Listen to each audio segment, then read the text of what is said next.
Hello, नमस्कार। मैं आपकी एंकर प्रांशी दीक्षित। बढ़ते हैं खबरों की ओर। बताते चले, माननीय मोदी जी पर काशी की जनता स्नेहित मतों से बौछार करेगी, बोली डॉक्टर गीता रानी। जी हाँ, खबर वाराणसी से है, जहां पर डॉक्टर गीता रानी, सह संयोजक श्रम प्रकोष्ठ काशी क्षेत्र भाजपा, ने कहा कि बाबा विश्वनाथ की पवित्र नगरी काशी की जनता हमारे माननीय मोदी जी को बेहतरीन स्नेह करती है। काशी की जनता स्वयं को मोदी परिवार का एक सदस्य महसूस करती है।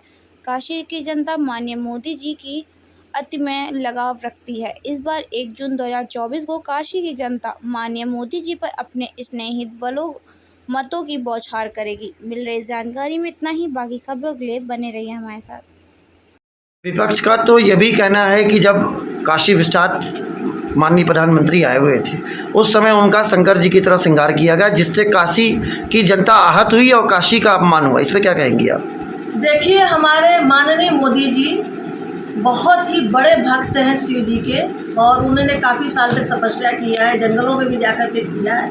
ये हम लोग बहुत पहले से जान रहे हैं। और काशी की जनता अपार प्यार करती है, अपार, जिसका कोई लिमिट नहीं है, जिसको शब्दों में बयान नहीं कर सकते हैं। इसलिए काशी की जनता ने स्वयं हमारे मोदी जी में अपना गार्जियन देखा, अपना बड़ा भाई देखा, तो किसी ने पिता देखा। जैसे मैं अपने माननीय मोदी जी में शिव भक्त देखती हूँ, अपना पिता का स्वरूप देखती हूँ, तो मैं उनकी पूजा कर सकती हूँ। सभी लोगों ने पूजा किया। हम लोगों ने भी जो है उनको वंदे मातरम, भारत माता की जय और अपने संस्कृत श्लोक से हम लोगों ने भी स्वागत किया। विपक्ष का तो ये भी कहना है कि मोदी जी खुद को स्वयंभू समझने लगे। नहीं, ऐसा नहीं है। विपक्ष लोग जो है बहुत ज़्यादा ही परेशान हो गए हैं, वो खोखले हो गए हैं। खोखला चना बाजे घना, वही स्थिति हो गई है इस समय। विपक्ष का तो ये भी कहना है कि जिस तरीके से भाजपा ही कह रहे हैं कि इस बार 400 के पार, तो आखिर मोदी जी क्यों डरे हुए हैं और यहाँ नेताओं का जमघट क्यों लगा है? अमित शाह आ गए, मुख्यमंत्री आ गए, यहाँ पर किस लिए यहाँ लोगों का जमावड़ा हो रहा है? कई फिल्म स्टार भी आ गए प्रचार करने। इस पर क्या कहेंगी आप?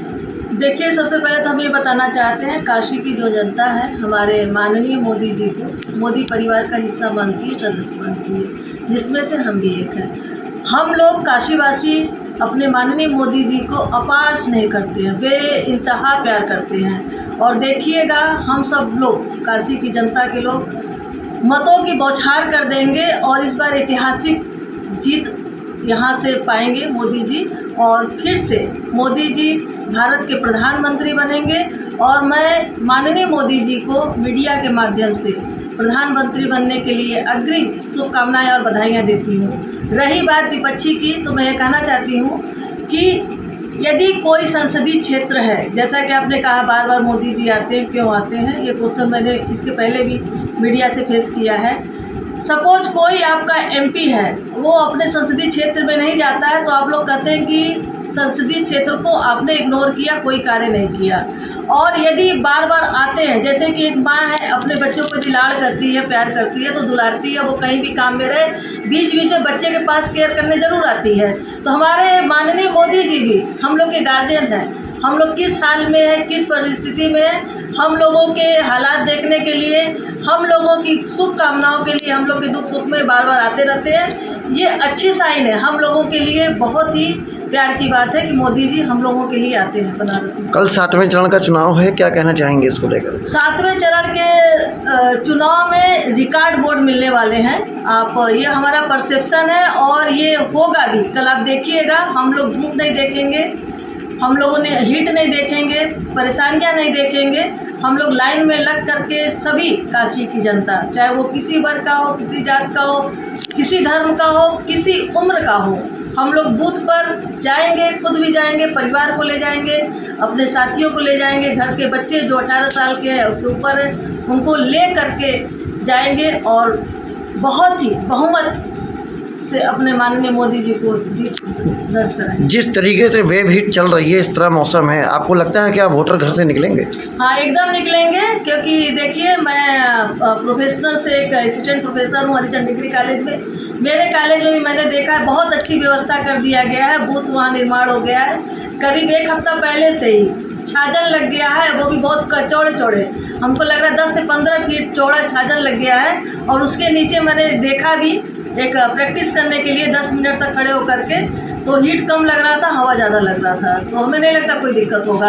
और थोड़ी बहुत दिक्कत होगा तो हम लोग मोदी जी के लिए थोड़ी बहुत तकलीफ झेलने के लिए तैयार है, क्योंकि जो राष्ट्र हित की बात सोचता है, जो राष्ट्र को सशक्त करने की बात करता है, जो हमारे सैनिक को सशक्त कर रहा है, जो सनातन को सशक्त कर रहा है, जो हमारे पुराने धरोहर को पुनर्जीवित कर रहा है, हमारे सभ्यता को पुनर्जीवित कर रहा है, संरक्षित कर रहा है, ऐसे हम माननीय प्रधानमंत्री मोदी जी को दोबारा भारत का प्रधानमंत्री बनते हुए देखना चाहते हैं। इसलिए चाहे जितनी भी तकलीफ हो, हम लोग बूथ तक अवश्य जाएंगे और हम लोग लगातार लगे हुए हैं आम जनता को समझाने के लिए। आम जनता तैयार है, सभी लोग बूथ तक जाएंगे और माननीय मोदी जी को वोट जरूर करेंगे।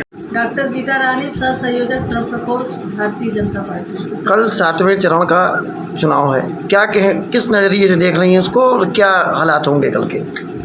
कल 7वें चरण का चुनाव है और हमारी भारतीय जनता पार्टी मोदी जी के नेतृत्व में 400 पार करने वाली है। हम लोग बहुमत से जीतने वाले हैं। वाराणसी को किस नज़रिए से देख रही हैं आप?